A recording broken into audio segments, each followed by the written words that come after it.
Okay, so underground rapper Fakemink is literally blowing up right in front of our eyes. I mean, he's gonna be so clear soon, and I thought I would give you a video kind of breaking down who he is, what he does, how to get to where he's at, and go over his cosigns as well, because he has some crazy ones, bro, from Netspend to Xavier So Bass to Osama Sun, Joy Division, Echo 2K, Ian Connor, even Plaqueboy Max, which is kind of the main component of what made me want to make this video today, because he was actually just shouted out on stream, reacted to by Plaqueboy Max. There's so many things to go over, but before we get into it, if you could drop a subscription, drop a like, drop a post notification even for Sad Part 2, because I bring you all the underground rap commentary videos. I mean, how else are you going to learn about these underground stars like Fakemink, man? But yeah, let's get into it. Let's start with some simple biographical information. So Fakemink is a 19-year-old rapper from the United Kingdom, and more specifically London, where he's known as London Savior, and he definitely is in terms of music. We're going to go over some inspirations and some interesting segments from previous interviews that he's conducted. But let's play this Plaqueboy Max clip first, because I'm sure he gained a lot of fans from that. And I think it's interesting to see this dynamic of Max reacting to someone who is so underground and niche and like outside of the normal range of artists he's working with. Fakemink, hold on. This shit hard. I know some niggas not gonna fuck with it. I already know how y'all are, but this shit hard.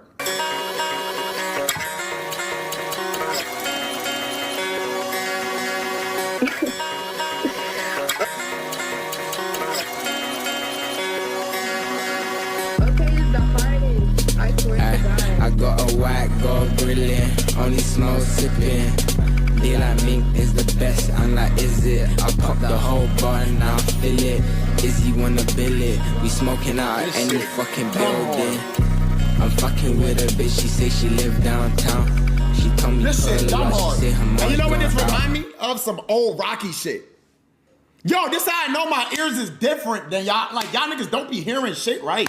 This shit is fire. This shit is fire. As a British citizen, we don't jack blood? Okay, I guess. So yeah, there's the clip, and he was clearly like co-signing him hard, bro, like saying the music's fire and stuff, even though the chat didn't seem to like it. And honestly, that's kind of how you would expect the chat to react, just because, I don't know, like when there's music a little left field or not what people are used to, their first reaction is to call it bad. But I think that Plaqueboy Max calling it fire is like kind of gonna sway people towards that opinion as well. You know, like a lot of these kids online, they're just kind of bots, like they listen to what they're told low key. So I don't know, bro, he definitely got a big look, but he's actually been making music for a long time and having motion for a long time too before this Max thing. So I'm pretty sure I've listened to every Fakemink song, both released, unreleased, archived, unarchived, cataloged, whatever, bro, because interesting thing about him is like how much music he makes, bro. Like he literally dropped hundreds of songs, and I don't know, dating all the way back to 1938, even 2005, which is what the year he was born, I think, maybe even 2006, I don't know. But yeah, on his platform, the music realistically dates back to 2022, which is, I guess, when he started releasing music to platforms under the name Fakemink. And since then, he's developed a nice cult-like following. I know, bro, my friend Rashal Fashir, I'm sure you guys are familiar with him as well. He's the one who put me on to Fakemink, and he's literally one of my top 3 favorite artists in music right now, and not just underground rap stuff, but just in general. And with projects like London Savior and Wild One, it's pretty clear that like he's going to be the next guy to blow up out of this underground. And I think another thing that needs to be mentioned, and I did say it at the beginning of the video, but we're going to get into it a little bit more now, is just the connections that he has, because that's probably what makes me know 100% he's going to go up, because he kind of just has this respect and like aura. I hate to use that word, but he literally has like an aura around him right now, just because of who he's associated with and his image, his super cool and unique music video styles. We're gonna go over that in a sec, but there's so many things that make him kind of respected in the underground, and the cosigns are definitely one of them. I mean, he's been seen around Ian Connor. Come out. Cause you go time. Speaking of that, you got it, man. Everybody follow Fakemink, man. Go on. Fuck you. I'm a friend, man. He's been seen around Joy Division, who are both super influential and super big creatives within the underground scene. And if they like what you're doing, then you're clearly doing something right in terms of image and music. So not only that, but he's been pictured with Netspend and Osama Sun. He's been pictured with Xavier So Based. He even performed a show with Xavier. He has music with Xavier. And he has pictures with Joy Division, like I mentioned earlier. He opened for Snow Strippers too, because I mean I think that's another thing. Like he's able to bridge this genre gap too to like the more electronic fans. Like I don't know, I know girls and people who are kind of not even into underground rap, but they still enjoy Fakemink just because his music is kind of like timeless and genreless. The lyrics are good, the flows are good, like it just sounds good, you know, his voice, it's all interesting stuff. And like Plaqueboy Max mentioned in the clip, it does sound kind of like similar to A$AP Rocky.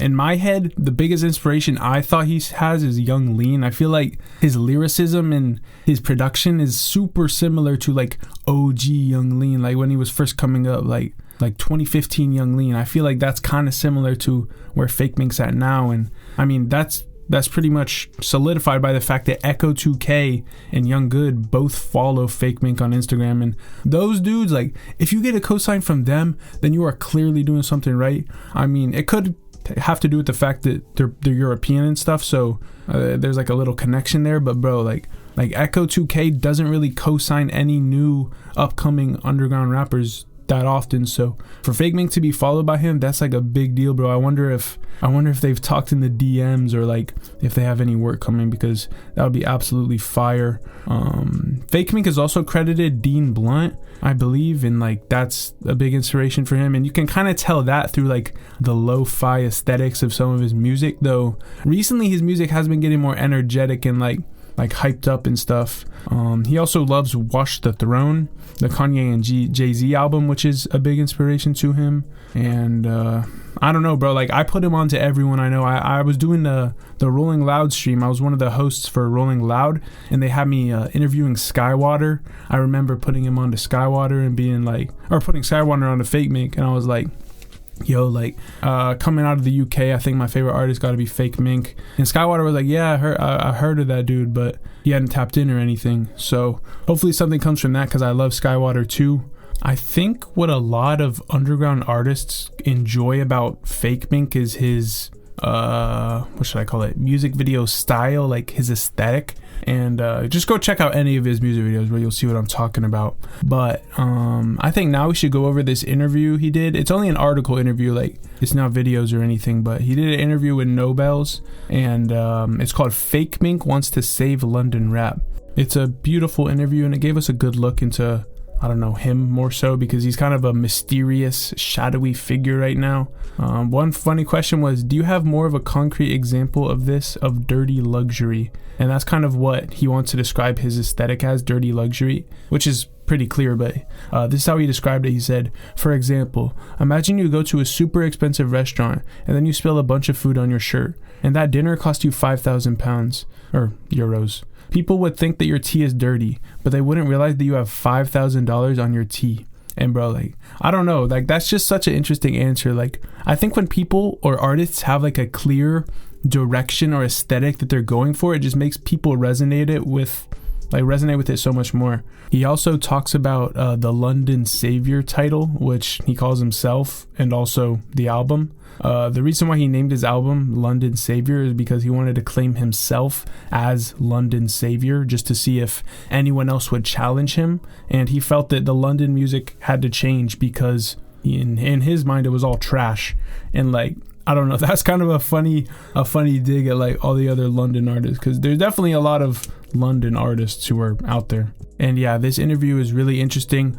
I could read all of it, but I don't want to take up too much of your guys' time. But one last thing is that he said he actually writes his lyrics, which I thought was cool, because a lot of rappers are, you know, punching in these days. But he said, yeah, I engineer myself.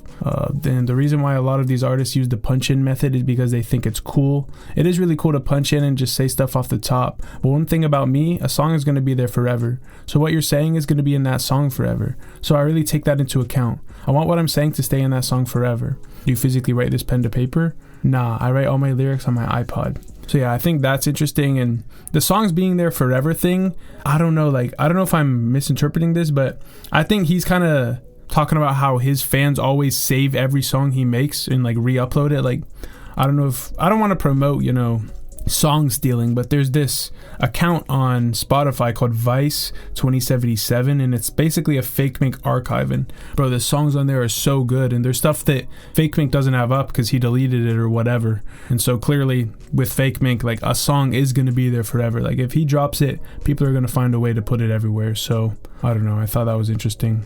Shout out to his haircut, shout out to his dress style, shout out to Fakemink in general, bro, because I really mess with you, what you're doing. I think you're going to be a huge artist. You guys should hop on too before it's too late. Invest, do what you got to do. And thank you for watching. Drop a subscription, all that. Peace.